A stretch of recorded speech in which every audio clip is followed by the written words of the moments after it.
The crew performed a series of high-power engine runs on one of the taxiways at Air Force Plant 42 in Palmdale, California. They then ran 3 low-speed taxi runs on runways 07 and 25 to evaluate ground maneuvering, nose wheel steering, and braking. The last run reached a speed of approximately 90 knots. It was conducted with the wing trailing edge surfaces retracted during acceleration, but deflected downwards during deceleration, perhaps acting as speed brakes to assist in slowing the aircraft to a stop.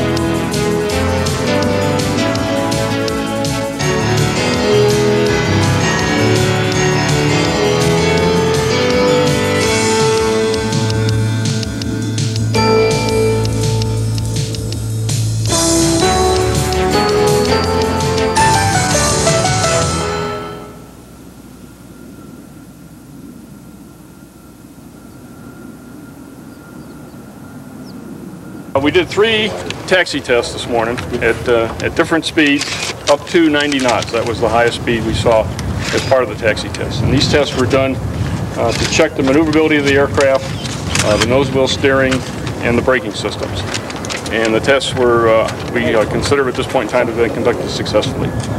There is some work to be done. We do have to analyze the data, and that'll take 2 or 3 days for us to do that.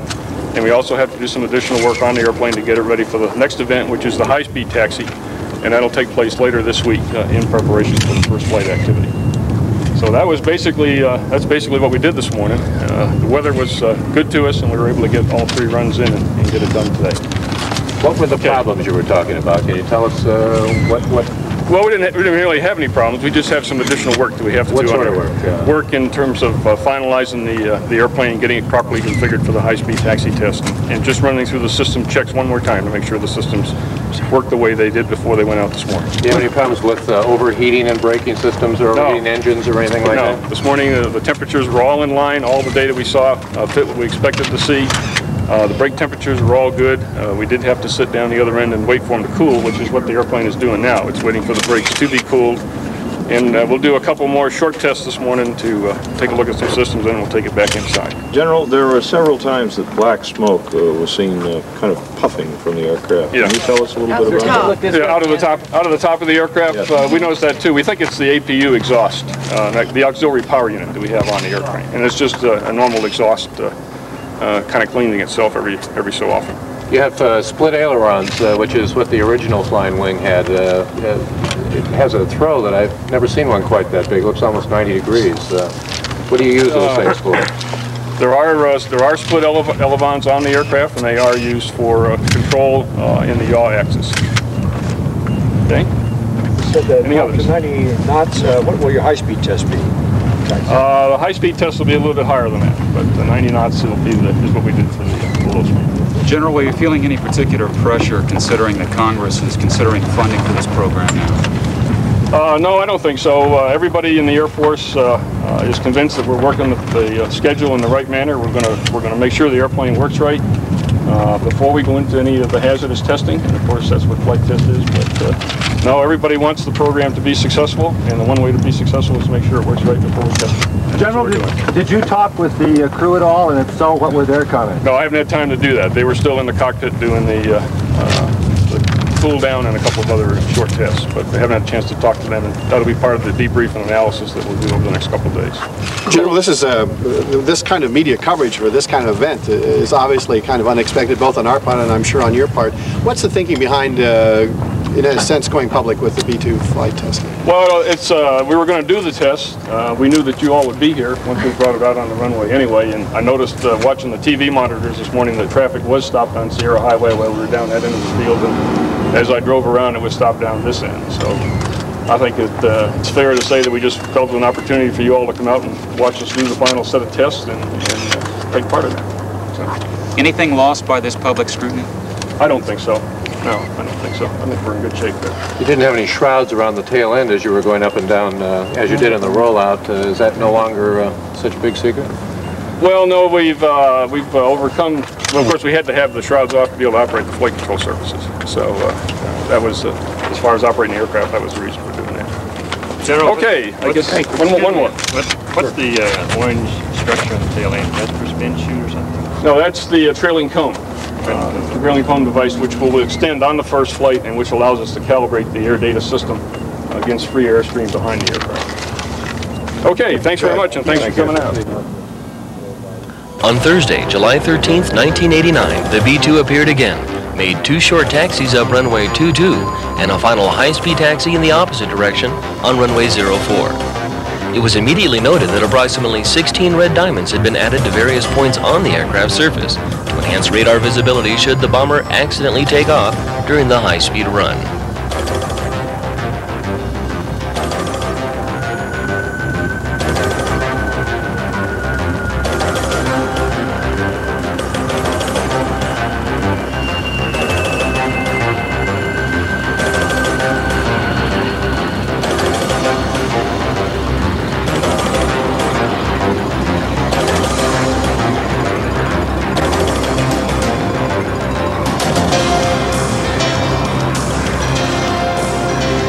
Many design features were apparent while the aircraft was stopped between low-speed runs.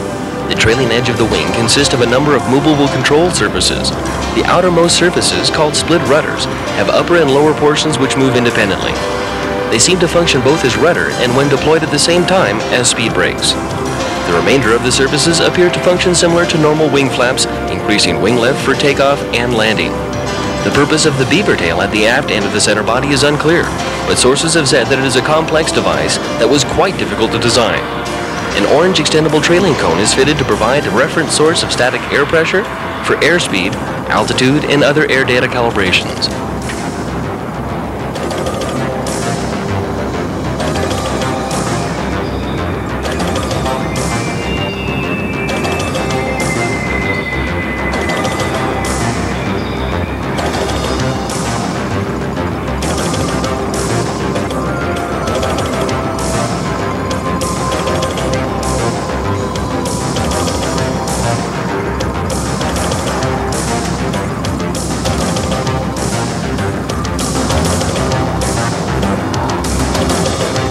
The high-speed taxi run was accomplished about 4:30 p.m.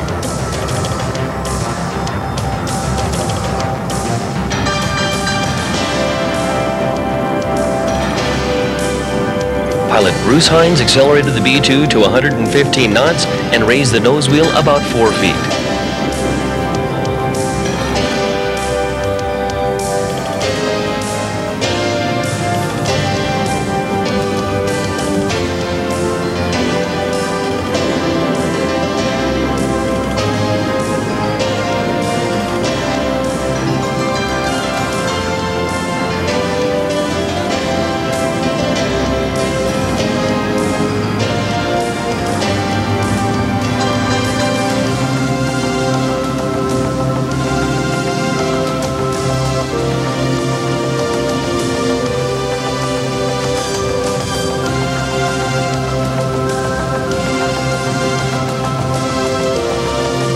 At the end of this run, the aircraft rolled onto the runway overrun and sank slightly into the asphalt. The test was a success, and the B-2 was now ready for the first flight. The crew was very pleased with the B-2's performance and were surprised at its acceleration. First run we made this afternoon was a 65-knot alternate braking test. It was not part of the high-speed run itself, but it was a test that we wanted to capture some more data on as a result of the testing from the other day. The last run, as you probably figured out, it was the 115-knot high-speed taxi test. It did call for the pilot to raise the nose of the aircraft to extend the nose gear and get the nose gear up off the runway. It was not an aborted takeoff. It was, in fact, a high-speed taxi test. Preliminary looks good. We now need to go into the data analysis. That'll be done overnight tonight, and we will take an additional look at the airplane in preparation for first flight. When the aircraft got to the end of the runway, he did make it into the overrun, and as he attempted to turn, the asphalt, which is a little soft in one particular area, began to crumple on him, so he stopped the airplane, and we'll have to tow the aircraft out of that particular area later on this evening. So at this point, it passed all its tests, you would say? At this point, we have completed all the taxi tests that we see necessary prior to going to first flight. So now it's just a matter of doing the data analysis, looking at the airplane, and determining what the right day to fly will be. How did it end up going into the overrun? You were going on a downwind taxi test. Couldn't you turn around and come back into the wind? Would you have the same problem? Well, we were looking at the trade between keeping the fuel temperatures low and keeping the brake temperatures low, and initial indications were that the aircraft would have no problem. So we'll need to do some data analysis to see what the data tells us with regard to that particular aspect. How much of the overrun did you go into? Just slightly, just about 100 feet of it or so. How much is it sunk down? From what it looks like about half a tire width is what it shows out there right now. So we're waiting for the brakes to cool. When they cool, we can get some crew members in around it, and we'll go to work on it. And then any reason to think the brakes got any significantly hotter on this than they did Monday's run? On the first run, the brakes were about the same temperatures again, within the limits that we're looking for on the run. So you've had no problems whatsoever? No problems at all as far as the taxi tests have gone. We've been very pleased. As a matter of fact, the people have done a magnificent job over the week of working the aircraft and getting the aircraft ready in such a short period of time. So we're going to try to make the same effort and get on with the first flight as fast as we can. General, have you had you or the program felt any pressure in the last couple of days regarding what's happened up on the hill? I think I answered that one the other day. And no, the airplane's in good shape. We're working the problems, or working the airplane to get it ready to fly. We're going to continue to work it at a prudent pace, and we'll fly the airplane when it's ready. You don't feel any pressure at all from Congress? I'm sorry? Will there be another test like the one today? No. The next test will be the first flight. So you don't think the B-2 program is in trouble right now? I work the airplane side of the house, and I think the airplane is doing what we want it to do, and things are going well with regard to the first flight. What about the overall program? The overall program is in excellent shape. We think we have a good schedule, and we're working to that schedule. Okay, I need to get back. What took so long today?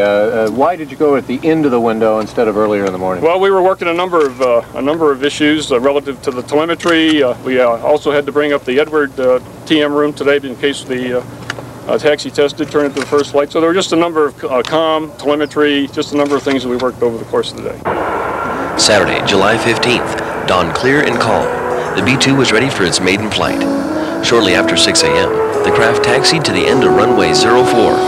Several high-power engine runs were accomplished as part of the normal pre-flight checks.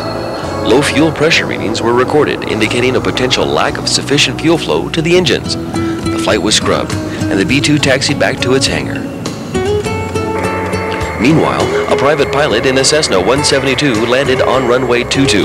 The pilot said that he had become lost, saw the airport, and decided to land to get directions. He was led away by security officials for questioning and was later released. After taxiing out for takeoff and during normal aircraft checklist procedures, it was determined that the fuel pressure readings for takeoff power settings were reading too low. In accordance with normal safety procedures, the aircraft obviously returned to the hangar. A decision has been made to postpone first flight. The earliest that first flight will occur is within 2 to 3 days. This is preliminary data, and we really don't know much more now. It's going to take a while to look at that data, and we'll let you know as soon as we can when first flight will likely occur. What was the story with the Cessna, Colonel? Yes, there's a small aircraft with a man and 2 children that apparently was lost.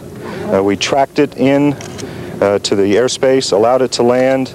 The gentleman's now being interviewed by Los Angeles County Sheriffs, and I expect that they'll issue a statement shortly.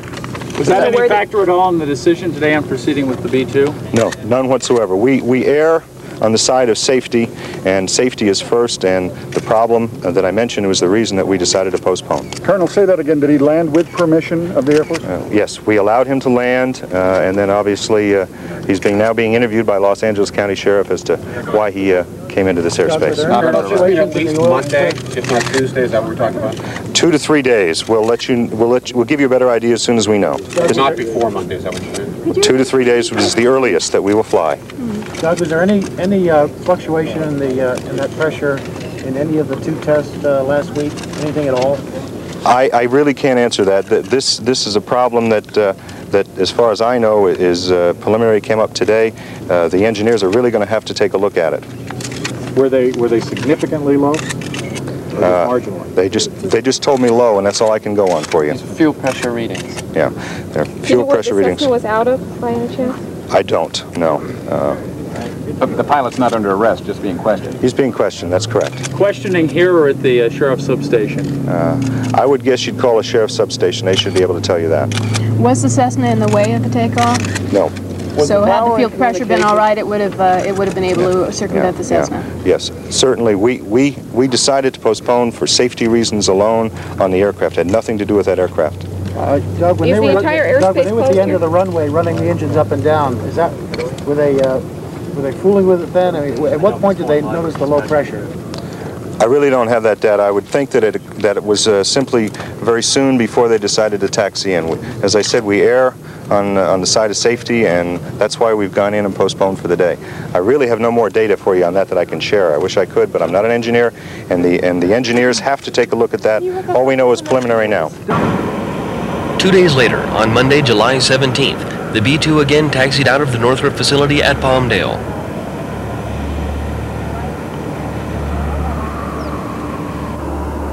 Once again, high-power engine runs were performed. This time, everything was go for flight. Pilot Bruce Hines ran up the engines, released the brakes, and started his takeoff roll.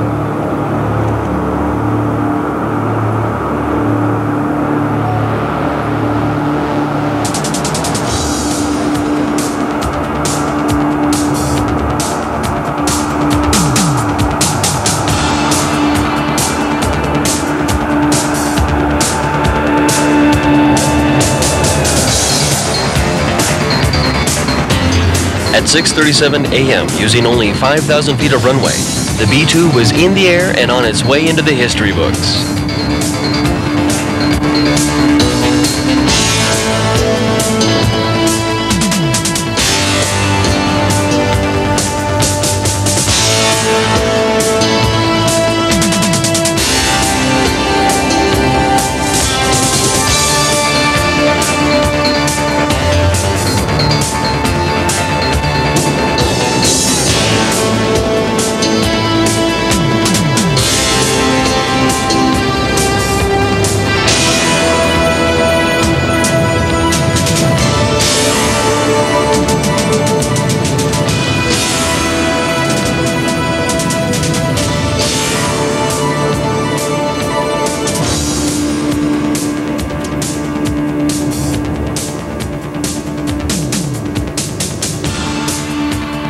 Two hours of in-flight stability, control, and handling evaluations at altitudes up to 10,000 feet and speeds to 190 knots led the crew members to praise the airworthiness of the B-2.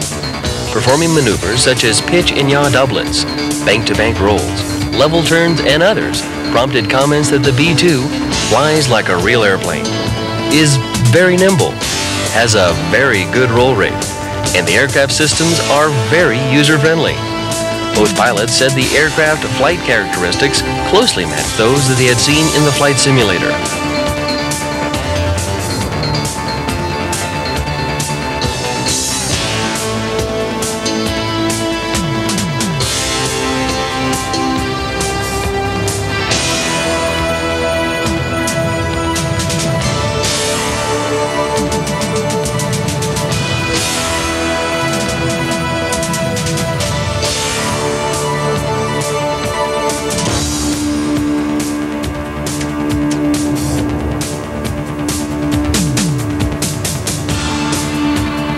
The B-2 ended its flight at Edwards Air Force Base with a very stable approach and landing.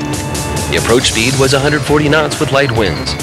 Touchdown on runway 22 was at 8:29 a.m.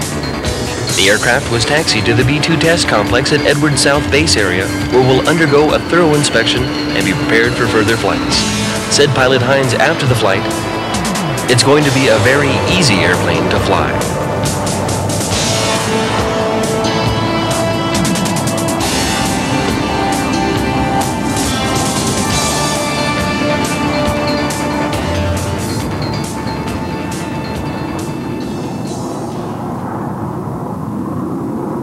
B-2 first flight press conference. Today, July 17th, 1989, marks the beginning of a new era of aviation history at Edwards, and we're honored to have with us 4 individuals who play key roles making this day possible. To my immediate left is General Bernard Randolph, Commander of Air Force Systems Command, Andrews Air Force Base, Maryland. On his left is Brigadier General and Major General Selectee Richard Schofield, Director of the B-2 System Program Office, Aeronautical Systems Division, Wright-Patterson Air Force Base, Ohio. Next are our 2 test pilots, Mr. Bruce Hines, Aircraft Commander and Chief Test Pilot for Northrop Corporation, also a retired Air Force test pilot, and Colonel Richard Couch, Aircraft Pilot and Director of the B-2 Combined Test Force at Edwards Air Force Base. Now let me turn over the time to General Randolph. Well, folks, let me add my welcome to Edwards Air Force Base, the new home, by the way, of the B-2. And I'll start by reading a statement from our boss, the Secretary of the Air Force, Donald Rice. The B-2 combines critical advances in technology to provide significant deterrent value for the United States. We are gratified by the successful first flight and look forward to the full flight test program and this aircraft eventually becoming a part of our nation's strategic deterrent force. And ladies and gentlemen, as far as I'm concerned, this was a historic day in aviation. We flew the flying wing, which is, as you know, aerodynamically one of the most efficient aerodynamic designs that we can find. And in fact, this particular airplane is about 50% more efficient aerodynamically than is the B-1. And of course, this will significantly add to our deterrent posture, because we're talking about an airplane now that basically negates the air defenses that have been built up over the many, many years around the world.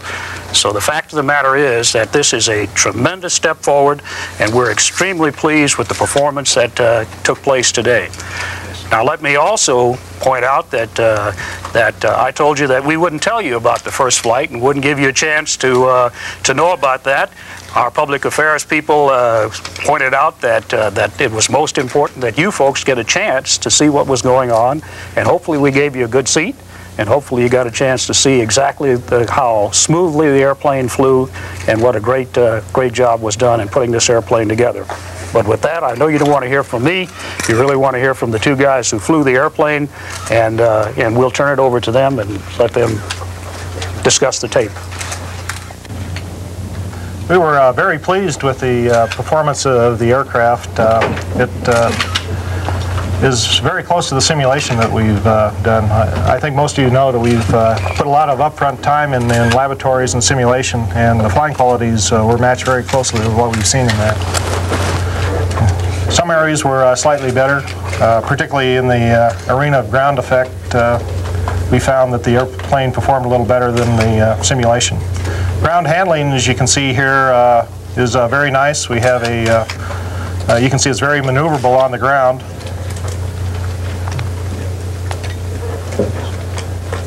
There's a lot of systems on board the airplane. And it's fairly easy to use the systems. It's a user-friendly kind of thing.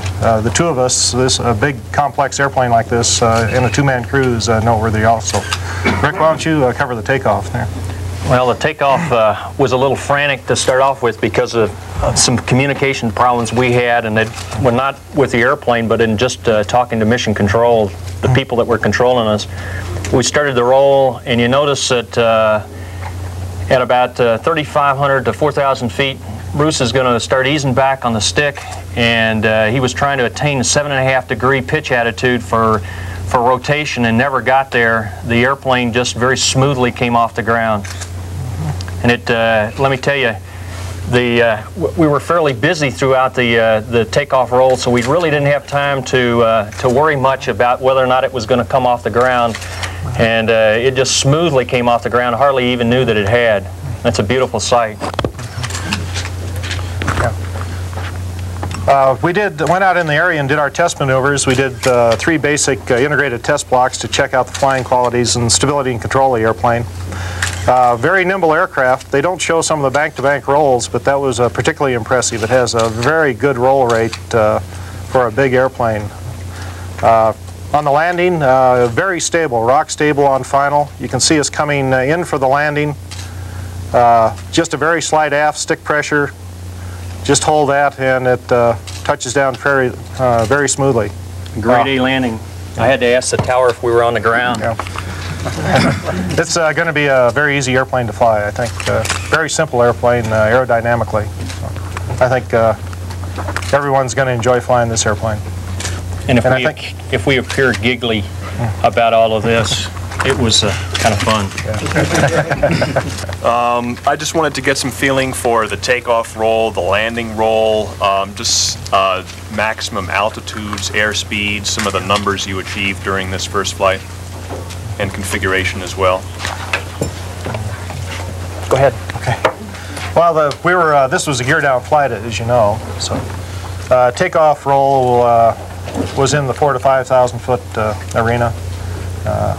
Which is pretty good performance for the gross weight we're at. The landing roll, we used about medium brakes on it, and we stopped on 5,000 foot and then did some engine checks after landing. So you can say that we used approximately a 5,000 foot runway for this condition today. The maneuvers we did, like I said, was 3 different speeds, basically a medium speed with the gear down, and then an approach speed plus 10 knots on approach speed, and did our maneuvers, stability control inputs. Everything worked out fine there. Very well damped airplane directionally.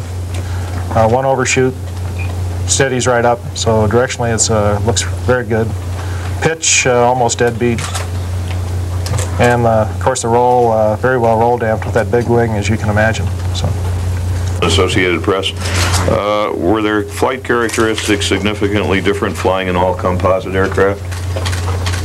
Well, I don't think that the all-composites has much to do with the flight characteristics. The flight characteristics that we saw were very similar to the flight characteristics that we've seen in the simulator. And if anything, the flight really from beginning to end was very much like the practices that we've done in the simulator. So there was nothing that we saw that was unusual, nothing that we had not seen before, and all in all, it looked very much like everything that we've done up to this point. So we're very pleased by that. It's a very solid airplane structurally, very solid. So. You talked about how it reacted in relation to the simulator. Did you find any kinks that you had not found in a simulator, or any kinks that need to be worked out further along in the flight test that you can talk about? No, I think the thing performed very close. You know. Of course, you always try and take your flight test data and feed it back into the simulator to get a closer evaluation, but it was very close. It's not a kinky airplane. Very smooth airplane. And the engineers, we have a debrief with the engineers at 1 o'clock this afternoon. It'll be the first time that we get to see real data thrown on the table. Our evaluations so far are just qualitative in that it's our impressions of the airplane from having flown it. Here shortly we'll have some quantitative numbers for comparison against the things that we've seen in the simulator. And there's no reason to believe that what they're going to come up with in a quantitative standpoint is going to be any different from what we saw in the airplane. What is the test schedule now, and what activities will take place during the downtime? Go ahead. Okay. Well, we have several things we'd like to do. The next flight, we'd like to put the gear up, so we want to make sure and check all those systems. We want to put some software changes in there to improve some of the avionics and flight controls, just upgrade the system on it. Then basically we're pressing on. The basic systems of the airplane work very well. The engines are very good engines. The environmental system control was very good. Nice and comfortable up there, and it keeps the avionics cool. So they perform very nice. So that's very encouraging that we can have a good rapid test program. So great. We'll keep going. You have a follow-up? Go ahead. When do you expect the next flight to be? And are there any other pilots trained at this point to do what you did today? Let me talk to the next flight, since I made mention of that in April when I gave you the speech in Phoenix. The plan is for the next flight to be sometime within the next 5 to 6 weeks. But in talking to the pilots today, the airplane performed so well and appears to be in such good condition that we will probably do that a lot faster. But we don't have an exact time right now. General Randolph, are you concerned that now with the first flight over, is there concern that new anti-stealth technology, specifically impulse radar that's now under development, could make the B-2 obsolete? Not in any time that we're going to be around, because the fact of the matter is that we in the United States Air Force have been working on anti-stealth technology, and we haven't come up with anything yet. So that doesn't mean that sometime in the future there isn't going to be something, but the fact is that we have a tremendous technological step forward that is going to take a very, very long time before there is a counter to that technology. General Randolph, I know military men don't like to talk politics, but I'm sure someone has to ask the question today. If there is a message that this successful first flight sends to Congress, what would that message be in your opinion, sir? Well, I would prefer to talk about messages to the American people. And the message to the American people is that we have succeeded in the first step in getting the deterrent posture of the United States strengthened. One of the important points is that both we and the Soviets view the manned bomber as a stabilizing part of the triad. So it is very important to both of us that we continue to use this stabilizing element. And you can see that in the START negotiations. The fact is that a manned bomber counts as one, and as opposed to a missile, which also counts as one, despite the fact that we can carry a lot more munitions on the manned bomber. If I may follow up, of course, the big question being asked, at least by the critics in Congress, is it worth the money, the $70 billion total? If it is, why? Well, number one, we're talking about a very efficient leg of the triad when we talk about the manned bomber. The fact is that we can put a weapon on a target, and hopefully we don't have to do that. That's not the plan, is to make sure that we don't have to, deterrence is to make sure we don't have to put weapons on the target. But we could put a weapon on the target at a cost of 40% less with this bomber than with ICBMs. And so the fact is that this is a more efficient leg of the triad. And furthermore, about half of the targets that we would hold at risk in a deterrent force would be held at risk by the manned bomber. So the truth is, I don't see how we can do this job without the manned bomber. And the fact is, when you begin to talk about the cost, if you take a look at what we spent on the B-52, the B-52, over the 10 years that we bought B-52s, we used about 1.4% of the DoD budget to buy that airplane. In the case of the B-2, we will use about 1.3% over that same 10-year period. So I have a lot of trouble understanding. I know that this is the sticker shock, as one congressman mentioned, is there. There's no doubt that this is expensive, but we need to think in terms of value, and the value to the American public, the value to the deterrent posture of this nation is absolutely well worth the money. It was 5 years ago you rolled out the B-1, describing it pretty much as the plane to take us into the next century. Now we see the B-2 described pretty much the same way. 5 years from now, are we going to see something else, or is this it for manned bombers for some time? Well, if you recall, when we did the B-2, we started the B-1 with the B-2 in mind. And if you remember, we told the Congress that we had a two-bomber program. Because of the technological advances in the B-2, it was clear that we could not field the B-2 in time to fill the gap between the ancient B-52 and the new technology of the B-2. So the B-1 was designed specifically to fill that gap, and is indeed going to take us into the next century and will be a major part of the manned bomber program. In Arizona, you said that the first flight of the B-2 would be secret. Everything was pretty much different from what you said it would be in Arizona. Why is that? Why is the B-2 now such an open secret, as it were? Well, not everything was different from what I said in Arizona, but you're absolutely right. I did say that we did not plan to announce the first flight. Our public affairs folks convinced all of us that, number one, we could talk about the first flight without revealing secrets unnecessarily, and that the fact of the matter is that the press deserved to have access to what we were doing. You were going to be there anyway, so we figured we might as well provide you a good location and work with you so that you could have the information to publish. So we believe that we have provided that information to the American people without compromising the security of the airplane.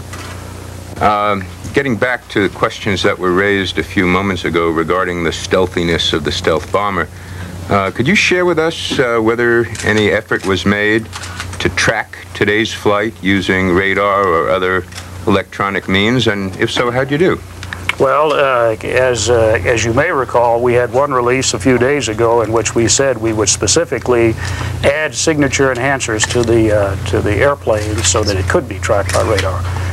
We did that for safety purposes, and we'll continue to do that throughout the test program. Dave Martin with CBS. You were asked earlier about the flight profile, and you mentioned approach speed and 10 knots above approach speed. For those of us who don't fly, tell us how fast that is, and also tell us what altitudes you were flying and the maneuvers that you were doing. The altitude, max altitude, was a little above 10,000 feet. 10,000 was the altitude that we were going to. The maneuvers, what we do are what we call integrated test blocks. We flew those at 180 knots, 150 knots, and 140 knots, and 140 was the approach speed. The maneuver block includes some things that guys like Bill Scott here probably recognize, and that we were doing pitch doublets, we're doing raw yaw roll doublets, we were doing some bank-to-bank maneuvers for roll performance on the airplane, we were doing a level turn, and at the 180 knot point we were doing a maneuver which is called a wind-up turn. How does that compare with performance speeds when you operational speeds? These speeds of 180, 150, 140 knots. Well, the speeds that we were flying today, because of the fact the gear were down, were limited to speeds less than 224 knots. And so we essentially had a point solution to understanding the airplane, and the point being at speeds at 180 knots and less. We will have to open up a flight envelope over the next 6 months that will essentially take us out to the full operational envelope of the airplane. And next flight will be the beginning of that process when we raise the gear and we accelerate to a faster speed. And we will continue to open the envelope as we get clearance to do that from the engineers, and for a variety of reasons that will allow us to do that. Gene Gleason from KABC-TV. You were talking about how busy you were on the takeoff roll as a two-man bomber, and probably the first since World War II that you've had a two-man bomber. How much of this is fly-by-wire, if you can tell us? How much of it is automated and computerized, and how does it react in terms of just general flying? I think it flies like a real airplane, okay? And the computers, of course, help us do that. There's quite a few. It's a quad-redundant flight control system is what you're probably interested in. There are a lot of other computers. Almost every subsystem has a computer on board. The actual workload of flying the airplane is fairly low because of the automated systems. I think what Rick was referring to was mainly the radio communications and talking to the chase airplane, and in addition to us getting data down there. But the coordination while you were in your takeoff room? Yeah, the coordination with the outside, control room. This is not exactly an operational scenario. Just getting the airplane airborne was not a problem. So that wasn't a high workload? Oh no, not at all. In fact, it was. The flight controls are very nice, fairly light forces on it. Handles nicely. You got to remember, we're test pilots. We have to have high workload on takeoff. So most of what we were doing was associated with just making the first takeoff on this airplane for the first time. It had never been done before. And trying to get data. And trying to collect data for the engineers. We love them, so we have to, give them something back. They gave us the airplane. We got to hand them something back. If you didn't get to 7.5 degrees pitch, what did you get to before you came along? Well, it was 6.5 or something. Yeah, maybe it a was little between less than 6.5. It was during the rotation. I was to stop the rotation at 7.5 degrees, and by the time I got to 7.5 degrees, I was airborne. Okay, so. All Defense News. I'd like to know the reason for Saturday's low pressure reading, and why wasn't this detected in simulation? Here's a good question. I'll try that one. The low pressure readings were caused by a buildup of material in the heat exchanger for the accessory drive on the engines. We use the heat exchanger as much as you use a radiator in your car to cool the oil in the accessory drives by using cool fuel. And with the buildup in that material, we had started to build a line blockage, and with that line blockage, we had a drop in the pressures. We were able to resolve that Saturday morning through engineering analysis first, and then taking the heat exchangers off the airplane and inspecting them, and sure enough, they flushed the material and exchanged them within a matter of hours, and we were able to put the airplane back into service Saturday night and get it ready for this morning. So. Why couldn't you foresee this in the simulation, and are there other operational problems that may not be foreseen through simulation? Well, normally we put fuel filters in fuel lines. In this case, we have our fuel filters in the line at the engine. In this case, the density of or the smallness of the orifices in the heat exchanger began to filter the material earlier than we had expected. It's a part of learning the aircraft, if you will, in terms of how we will use it and what will be important to us in working the aircraft. But the fact that we put enough emphasis on the reliability and maintainability aspect of the airplane, it was very easy for us just to open 4 doors, 4 bolts and 2 fittings, and we had each of the AMADs out and back in within under an hour for each of the changes. Brian Bland with AP Radio. Now that you have actually flown it rather than being in the simulator, and you were as comfortable as you described, are there any suggestions that you will have of a general nature that you would like to see the plane do something quicker or less responsive, or more of something or less of something? Are there suggestions that you already have in mind that you do want to change? Well, I think in every test program you always have recommendations, for improvements, and this airplane is no different than that.